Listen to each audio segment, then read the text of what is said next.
आप सभी को IKMG यूट्यूब चैनल पर सुप्रिया का प्यार भरा नमस्कार, आदाब, सत श्री अकाल। आज की चर्चा का हमारा विषय है हीरों को तराशना। ये वो हीरे नहीं हैं जिनके हम गहने पहनते हैं, बल्कि ये वो हीरे हैं जो भगवान की कृपा से हमारे घरों में बच्चों के रूप में जन्म लेते हैं, यानी कि पेरेंटिंग।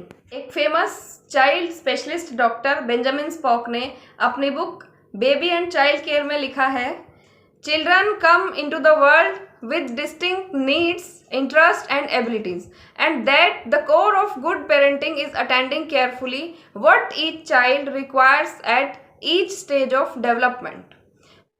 इस इंटरेस्टिंग और वेरी इंपॉर्टेंट टॉपिक के बारे में बात करने के लिए आज हमारे साथ मौजूद हैं Mrs Rajni Kapoor ji. Rajni ji by profession एक टीचर रह चुकी हैं और अभी वो अपना एक्स्ट्रा टाइम जो है वो डांसिंग, राइटिंग, पेंटिंग और कुकिंग में देती हैं। तो रजनी जी, आपका बहुत बहुत स्वागत है आज के हमारे इस प्रोग्राम में। नमस्कार सुप्रिया जी। नमस्कार। तो चलिए शुरुआत करते हैं आज के हमारे इस प्रोग्राम की। तो सबसे पहला सवाल मैम से पूछते हैं, मैम व्हाट इज पेरेंटिंग? देखिए, parenting is a very demanding job और इसकी कहीं पर कोई ट्रेनिंग नहीं होती है। See each child is a unique in its own way. और जैसा कि बेंजामिन स्पॉक ने लिखा, हर बच्चे की अपनी अलग नीड्स होती हैं, रिक्वायरमेंट्स होती हैं, कैपेबिलिटीज़ होती हैं। तो पेरेंट्स को इन्हीं चीज़ों को, इन्हीं कैपेबिलिटीज़ को ध्यान में रखते हुए बच्चे को एक गाइडेंस देनी है। और गुड पेरेंटिंग के लिए बच्चों में जो क्वालिटीज़ डालनी होती है वो होती है empathy, honesty, self reliance, self confidence, self control, mutual trust, openness in relationships. और सही गाइडेंस से पेरेंट्स इन क्वालिटीज़ को अपने बच्चों पे डेवलप कर सकते हैं। ओके, तो बच्चों में ये क्वालिटीज़ को डेवलप करने के लिए पेरेंट्स को क्या करना चाहिए, या फिर एक आइडियल पेरेंट कैसे बना जा सकता है? हर कोई अपने आप को एक आइडियल पेरेंट बनाना चाहता है और सारे पेरेंट्स चाहते हैं कि हम अपने बच्चों को एक सक्सेसफुल इंसान बनाएं। लेकिन कुछ ऐसी बातें हैं जो पेरेंट्स को ध्यान रखनी बहुत ज़रूरी है जी। इसमें मैं एग्जांपल लेना चाहूँगी बुद्धा का। बुद्धा के पेरेंट्स ने उनको लाइफ में कभी भी, उनका ये दिल करता था कि उनका बच्चा कभी दुखी ना हो और उनको थोड़ा ओवर प्रोटेक्टिव रखा। लाइफ की सब अच्छी अच्छी चीज़ें उनके सामने दिखाई जिससे कि बच्चा कभी दुखी ना हो जी। और एक दिन इत्तेफाक से जब वो अपने राज में घूम रहे थे तो उन्होंने देखा कि कुछ लोग भूख से परेशान हैं, कुछ गरीबी में हैं, कुछ बीमारी से परेशान हैं। और फिर वहीं पर उन्होंने एक डेथ प्रोसेशन देखा जिसको देख के बुद्धा का दिल बहुत विचलित हो गया। तो लाइफ को समझने के लिए उन्होंने अपना घर बार सब कुछ छोड़ दिया और शांति की खोज में निकल गए। तो यहाँ पर पेरेंट्स को थोड़ा सा ये सोचना होगा कि वो अपने बच्चों के लिए ओवर प्रोटेक्टिव ना बने, उनको लाइफ की रियलिटीज़ ज़रूर दिखाएं जिससे बच्चे बड़े होकर उन चीज़ों का सामना कर सके। एक पॉइंट और ये भी है कि कई बार 2-3 बच्चे होते हैं तो पेरेंट्स का ध्यान कभी कभी नोइंगली या अननोइंगली एक बच्चे पे ज़्यादा रहता है और बाकी बच्चों पे कम रहता है। तो जिन बच्चों पे ध्यान कम रहता है वो बच्चे निगलेक्टेड फील करने लगते हैं और जैसे जैसे धीरे धीरे बड़े होते हैं वो एक शेल में चले जाते हैं और अपने आप से ही हेट करने लगते हैं। और बड़े होने के बाद वो स्ट्रेस में आते हैं, डिप्रेशन में चले जाते हैं और अपने साथ हेट करने के साथ साथ अपने सिबलिंग से भी हेट्रेड हो जाते हैं। तो उसकी वजह से वो एक रिवेंज मोड में आ जाते हैं। तो यहाँ पर पेरेंट्स को ये ध्यान रखना चाहिए कि बच्चों को कभी निगलेक्ट ना करें, इम्पार्शियल बन के रहें, कभी भी पार्शियलिटी ना करें। आप सभी ने वो मूवीज़ देखी होंगी, आईना और भूल भुलैया 2। उसमें भी 2 बहनें जो होती हैं उसमें पेरेंट्स का ध्यान एक बेटी पे ज़्यादा जाता है और दूसरी बेटी पे कम। तो उसका रिज़ल्ट ये होता है कि जिस बेटी पे को पेरेंट्स निगलेक्ट करते हैं वो बड़े होके उससे रिवेंज लेने की कोशिश करती हैं। तो इसलिए पेरेंट्स को कभी भी बच्चों को निगलेक्ट नहीं करना चाहिए। अब यहाँ पर एक बात और कहना चाहूँगी कि पेरेंट्स को अपने बच्चों के साथ हमेशा केयरिंग और कंपैशनेट होना बहुत ज़रूरी है। अभी हाल ही में मैंने एक मूवी देखी थी, गुलमोहर, OTT में जी। तो उस मूवी में क्या था कि वो बच्चे को वो बोलते हैं, एक सेंटेंस बोला गया कि आपको दिया गया है इसलिए आप दे रहे हो। मतलब उसके पेरेंट्स ने उनको इतना अनकंडीशनल लव और केयरिंग दी कि वो बच्चे के अंदर वो क्वालिटीज़ अपने आप डेवलप हो गई और वो बच्चा बड़े होके वही केयरिंग, शेयरिंग एंड लविंग की फीलिंग्स में रहता है हमेशा। तो इसलिए बच्चों को हमेशा पेरेंट्स को अनकंडीशनल लव और केयरिंग ज़रूर देनी चाहिए। जी, ओके, बहुत बढ़िया मैम, बहुत अच्छे से आपने एक्सप्लेन किया। एक क्वेश्चन और मेरे माइंड में आ रहा है कि कभी-कभी कुछ बच्चे जो हैं वो ज़िद्दी हो जाते हैं, तो ऐसे बच्चों को किस तरीके से हमें हैंडल करना चाहिए? बहुत अच्छा क्वेश्चन किया आपने सुप्रिया जी। जी। आज से 33 इयर्स पहले मैंने अपने फादर इन लॉ से भी यही क्वेश्चन किया था। जी। मेरा बड़ा बेटा उस समय 2 साल का था and my husband being in army he was posted in Sri Lanka as a part of IPKF। तो उस समय मैं सिंगल पेरेंटिंग कर रही थी और सिंगल पेरेंटिंग में आप जानते ही हैं कि प्रॉब्लम तो आती ही है। जी जी जी। तो इसलिए मैंने अपने फादर इन लॉ से पूछा था कि बेटा जब जिद कर रहा है तो मेरे से हैंडल नहीं हो रहा है, कैसे करना है इसको। उन्होंने एक बड़ी इम्पोर्टेंट टिप दी मुझे जी। कि जब वो तुम्हारे से कुछ डिमांड कर रहा है, अगर उसकी डिमांड जेन्युइन है तो उसको उसी समय पूरा करो बिना ना किए। ओके। और अगर उसकी डिमांड जेन्युइन नहीं है जी। तो उसको कभी पूरा मत करो, चाहे वो बच्चा रोए चाहे जमीन में लोट लगाए। ओके। और ये चीज आज भी इफेक्टिव है। ओके। और भी कई कारण हैं, जैसे कई बार हमें बच्चों के लिए गोल सेट करना होता है, रिवॉर्ड्स देना होता है।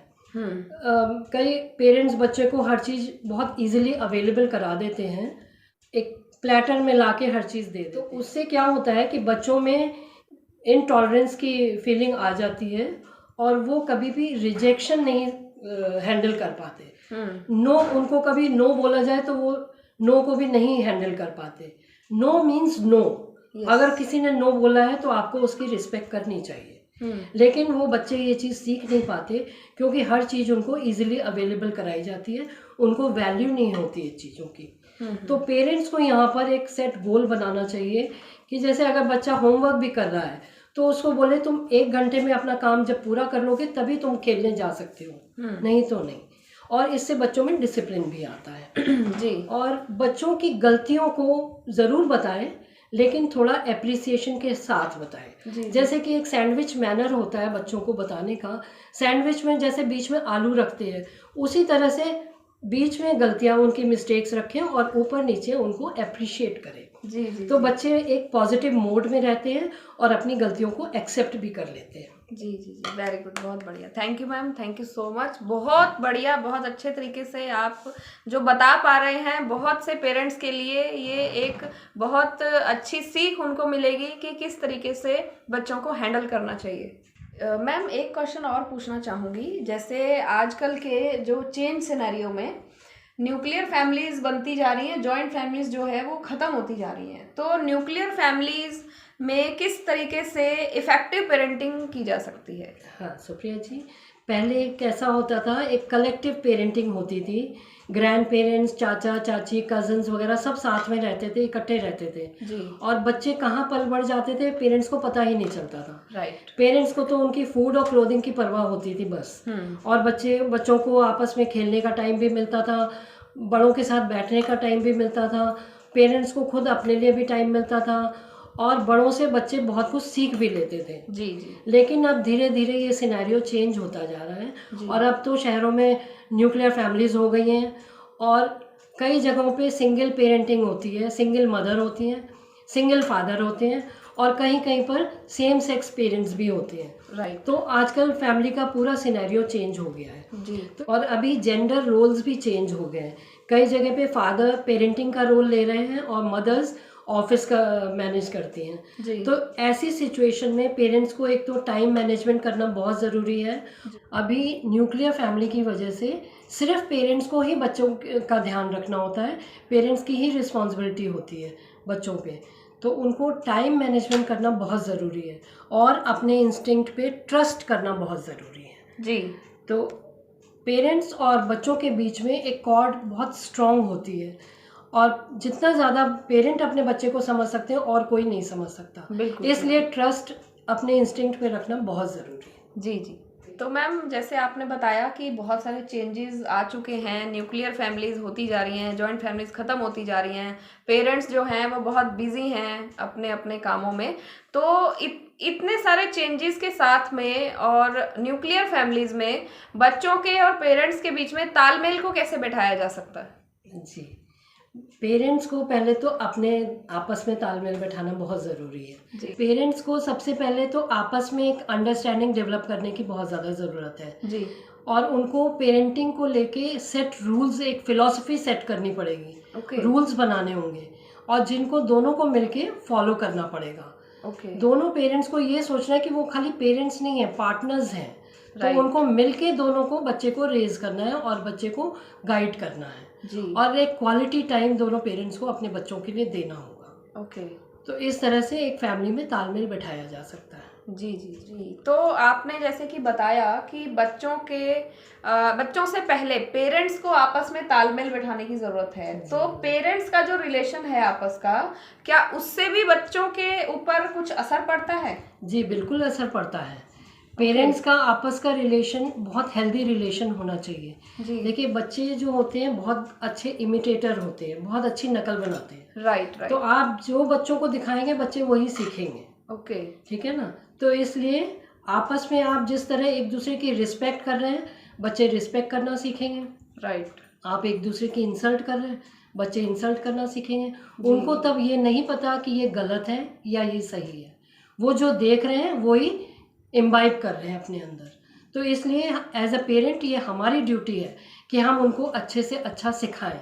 जी मुझे यहाँ पर याद आया, मेरी मदर इन लॉ कहती थी, जी जब मेरा बेटा छोटा था और मुझे लकीली ये टाइम अपने इन लॉज के साथ बिताने को मिला, तो उन्होंने ये कहा कि एक जो बच्चा होता है खाली कैसेट के जैसा होता है। जी आप जो चाहे इसमें भर लो। जैसे आप बाजार से खाली कैसेट लाते हो, अपने मनपसंद गाने आप भरते हो, राइट तो ये बच्चा भी बिल्कुल खाली है। आप इसमें अच्छी बातें भरना चाहो तो अच्छा दिखाओ उसको, बुरी भरना चाहो तो बुरा दिखाओ। बच्चे को नहीं पता कि ये अच्छी हैं या बुरी हैं। तो इसलिए ये आपके ऊपर डिपेंड करता है कि आप किस तरह से आपस में रिलेशन अपना रखते हो। वही चीज़ें बच्चे के सामने आपको रखनी होंगी। Correct correct so practice what you preach. घर का एक कंजीनियल एनवायरनमेंट होना बहुत ज़रूरी है, तभी बच्चों को एक सही दिशा हम दे पाते हैं। जी बच्चे अपने पेरेंट्स को देखकर ही सीखते हैं। जैसे अगर फादर जो है मदर को रिस्पेक्ट करते हैं, तो बच्चे बड़े होके वुमेन की रिस्पेक्ट करना सीखते हैं। राइट और इसी तरह से अगर मदर भी अगर फादर को रिस्पेक्ट देती है, तो उसी तरह लड़कियां भी अपने हस्बैंड को रिस्पेक्ट देना सीखती हैं। बिल्कुल कई बार वो घर का एनवायरनमेंट कंजीनियल ना होने की वजह से जी अगर फादर जो है मदर को इल ट्रीट करते हैं, तो बच्चों को लगता है कि शायद वुमेन को ऐसे ही रखा जाता है, और वो बड़े होके कभी भी वुमेन की रिस्पेक्ट नहीं करते। तो सोसाइटी में जो इस तरह के आज देखने को मिलते हैं, कई जगहों पे रेप केसेस हो रहे हैं, कहीं ना कहीं वो बचपन की कोई ऐसी साइकोलॉजी बच्चों के दिमाग में बैठी होती है जिसकी वजह से वो बड़े होके इस तरह के काम करते हैं। और जो भी पेरेंटिंग हम अभी करते हैं उसका इफेक्ट हमें साथ के साथ नहीं मिलता कि आज हमने बच्चे को सिखाया और कल हमको पता लगा। वो 20-25 साल बाद जब बच्चे बड़े होके एडल्ट बनते हैं और एक इंडिपेंडेंट लाइफ जीते हैं, तब वो चीज़ें जो उन्होंने हमारे संस्कार इम्बाइब किए, जो दुनिया से एक्वायर किया, वो सारी चीज़ें हमें तब सामने आती हैं। तो इसलिए सही पेरेंटिंग में शुरू के जो साल होते हैं बच्चों के, वो बहुत इम्पॉर्टेंट होते हैं। आजकल हम देख रहे हैं कि स्पेशली अर्बन एरियाज में ऐसे होता है कि दोनों पेरेंट्स वर्किंग हैं। तो इस बिजी लाइफ में पेरेंट्स को बच्चों के साथ किस तरीके से बैलेंस वो कर सकते हैं? जी, आजकल मदर और फादर दोनों ही जॉब कर रहे हैं, बहुत बिजी लाइफ हो गई है दोनों की। जी तो उसमें पेरेंट्स को ये ध्यान में रखना होगा कि वो एक क्वालिटी टाइम अपने बच्चों को ज़रूर दें। जैसे भी हो, ये उनकी रिस्पॉन्सिबिलिटी है। अगर जॉब उन्होंने अपनी मर्जी से किया है तो बच्चे भी अपनी मर्जी से ही आए हैं दुनिया में। तो इसलिए दोनों ही उनकी रिस्पॉन्सिबिलिटी है जी और उनको एक शेड्यूल बनाना चाहिए, एक शिफ्ट बना लेनी चाहिए। जैसे फादर ने अगर होमवर्क का काम ले लिया तो मदर ने बच्चों की शॉपिंग का काम ले लिया। कुछ इस तरह से अपना डेली रूटीन इस तरह से सॉर्ट आउट करें कि सबको अपने काम का टाइम भी मिल जाए और बच्चे निगलेक्ट भी ना हो। और डिनर टेबल पे एक ये रखें कि सब डिनर एक साथ करेंगे और dinner time no screen time. उस समय कोई टीवी नहीं चलेगा, कोई फ़ोन नहीं काम करेगा। उस समय बच्चों की बातें आप बच्चों से शेयर करें, अपनी बातें शेयर करें और बच्चों को भी मोटिवेट करें कि वो आपके साथ अपने दिन भर का रूटीन शेयर करें। उससे बच्चों में शेयरिंग आएगी और आपके ऊपर कॉन्फिडेंस भी आएगा। बच्चा कभी भी आपसे हर बात अपनी शेयर कर सकता है, तो इसलिए बच्चों को टाइम देना बहुत ज़रूरी है। जी, एक सवाल और मेरे माइंड में आ रहा है कि आजकल बच्चों के ऊपर प्रेशर ऑफ परफॉर्मेंस बहुत ज़्यादा है, और कई बार ये भी देखा जाता है कि ये प्रेशर पेरेंट्स की तरफ से ही आता है। तो क्या पेरेंट्स बच्चों के ऊपर इतना प्रेशर देकर ठीक कर रहे हैं, या मतलब क्या करना चाहिए उनको? जी, पेरेंट्स को बच्चों के ऊपर प्रेशर बिल्कुल भी नहीं डालना चाहिए। ओके। उनको इस बात को समझना चाहिए, एक तो वो वर्किंग है दोनों, उनके ऊपर खुद भी प्रेशर है, और अगर वो बच्चों पे भी प्रेशर डालेंगे तो वो उस स्टेज पे फैमिली बिखर जाती है। राइट। तो यहाँ पर पेरेंट्स को लीड लेनी चाहिए, और बच्चों के ऊपर प्रेशर कम करने के लिए, एक तो बच्चों के ऊपर आजकल वैसे ही बहुत प्रेशर है एकेडमिक्स का। स्कूल से बच्चे आए, फिर आने के बाद खाना खाया, उनको भेज दिया ट्यूशन के लिए, ट्यूशन से आया उनको भेज दिया स्विमिंग के लिए, स्विमिंग से आया उनको भेज दिया पेंटिंग के लिए। तो सारा दिन बच्चे यही करते रहते हैं। बच्चों के पास अपने लिए कोई टाइम नहीं है, घर में बैठने का कोई टाइम नहीं है। पेरेंट्स के लिए इजी हो जाता है क्योंकि वो तो वर्किंग है, वो तो जॉब पे है, तो इसलिए वो बच्चों को इस तरह से बिजी रखते हैं। बिजी रखना एक अच्छी बात है, लेकिन उसके साथ साथ उनको ये ध्यान रखना चाहिए कि बच्चों के ऊपर कोई कंपैरिजन ना रखें। कभी भी बच्चे को दूसरे बच्चों के साथ कंपेयर ना करें कि भाई उसके 90% आए, तुम्हारे इतने पर कम क्यों आए। ये बच्चों के ऊपर प्रेशर डालने की बात हो जाती है। उससे बच्चे के अंदर एक हीन भावना आ जाती है, उसको लगता है I am not good enough. जी। तो इसलिए बच्चे को हमेशा पॉजिटिव रखने के लिए आपको हमेशा उसे मोटिवेट करते रहना होगा। और जैसे आप लोगों ने एक मूवी देखी होगी 3 इडियट्स, तो उसमें पेरेंट्स को पहचानना होता है कि बच्चे के क्या इंटरेस्ट है। उस मूवी में पेरेंट्स चाहते थे कि अपने बेटे को इंजीनियर बनाना, लेकिन वो बेटा बनना चाहता था फोटोग्राफर। राइट। तो काफ़ी मुश्किलों से पेरेंट्स को ये बात समझ में आई। तो अभी ये पेरेंटिंग में पेरेंट्स को यही समझना है कि बच्चों के अंदर क्या टैलेंट है, क्या कैपेबिलिटीज़ है, उनको किस लाइन में हम आगे बढ़ाएं। तो यहाँ पर एक बहुत इम्पॉर्टेंट बात है acceptance. Acceptance is the key. अगर पेरेंट्स ने अपने आप को एक्सेप्ट कर लिया है तो वो बच्चों को भी एक्सेप्ट कर लेंगे और कभी उनके ऊपर प्रेशर नहीं डालेंगे। राइट। जैसे मान लीजिए आप डॉक्टर बनना चाहते थे, आप नहीं बन पाए डॉक्टर, आप किसी और लाइन में चले गए, तो आप बोलते हैं कि मैं डॉक्टर नहीं बन पाया तो मेरा बच्चा डॉक्टर बन जाएगा। ऐसा क्यों भाई? बच्चे के इंटरेस्ट डिफरेंट है। तो आप ये देखिए, आपने इसका मतलब अपने आप को एक्सेप्ट नहीं किया कि आप दूसरी लाइन में। आप अगर डॉक्टर ना बन के आप एक बिजनेसमैन बने, आप पहले वो एक्सेप्ट करिए कि आप एक सक्सेसफुल बिजनेसमैन हैं। तब आप बच्चे को कभी ये प्रेशराइज नहीं करेंगे कि तुम्हें डॉक्टर बनना है, इंजीनियर बनना है या सीए बनना है। बच्चे के खुद के टैलेंट पे उसको उस दिशा पे आगे बढ़ाइए। जैसा कि मैंने पहले भी बताया कि पेरेंटिंग की कहीं पर कोई ट्रेनिंग नहीं होती। There is no one right way to raise a child. आपको पूरा अपने इंस्टिंक्ट पे भरोसा करके बच्चे को सही दिशा में आगे बढ़ाना है, बच्चे के टैलेंट को समझ के। और मुझे पूरी उम्मीद है आज की इस चर्चा से हमारे जो नए पेरेंट्स हैं, जो पेरेंट्स बनने वाले हैं, ये उनके लिए बहुत ही लाभदायक रहेगा। जी। यहाँ पर मैं अपना एक और एक्सपीरियंस शेयर करना चाहती हूँ आप लोगों के साथ। जब मेरा बेटा 2 साल का था, मैंने एक बार उसको डांट दिया किसी बात पे, तो मेरी मदर इन लॉ ने मेरे से कहा कि इसको तुम अपना बेटा मत समझो, ये भगवान की दी हुई एक नेमत है तुम्हारे पास, एक गिफ्ट है भगवान की, जिसको तुम्हें बहुत प्यार से पाल पोस के बड़ा करके एक अच्छा इंसान बनाना है। तो जब आप अपने बच्चे को एक अच्छा इंसान बनाने की सोचेंगी, और जब वो एक अच्छा इंसान बनेगा तो उसमें जो वैल्यूज़ आएंगी, उन वैल्यूज़ के साथ साथ वो अपने आप को लाइफ में और आगे बढ़ाएगा और तरक्की करेगा। जी। तो रजनी जी, आज की हमारी इस चर्चा से हमें बच्चों की सही पेरेंटिंग की एक बहुत अच्छी, बहुत इम्पॉर्टेंट टिप्स मिले। इस चर्चा के कुछ जो खास पॉइंट्स उभर के आए हैं, तो एक बार व्यूअर्स की जानकारी के लिए मैं सभी पॉइंट्स को समराइज कर देती हूँ। तो सबसे पहले आपने जो पॉइंट बताया था वो ये था कि जीवन की सच्चाइयों से बच्चों को रूबरू करवाना चाहिए और बच्चों में भेदभाव ना करें। साथ ही अनकंडीशनल लव बच्चों को देना चाहिए और बच्चों के साथ क्वालिटी टाइम स्पेंड करना बहुत ज़रूरी है और आपसी रिश्तों को मजबूत बनाएं और साथ ही साथ पॉजिटिव वर्ड्स और एनकरेजमेंट का यूज़ करें। बच्चों के साथ फ्रेंडली बिहेवियर रखें, फ्रेंडली रिलेशनशिप आपका होना चाहिए और बच्चों के गोल्स और रिवॉर्ड्स को भी सेट करना चाहिए और साथ ही साथ बच्चों को प्रेशराइज ना करें। उनका जहां इंटरेस्ट है वहीं पर उनको अपना करियर बनाने का एक मौका देना चाहिए।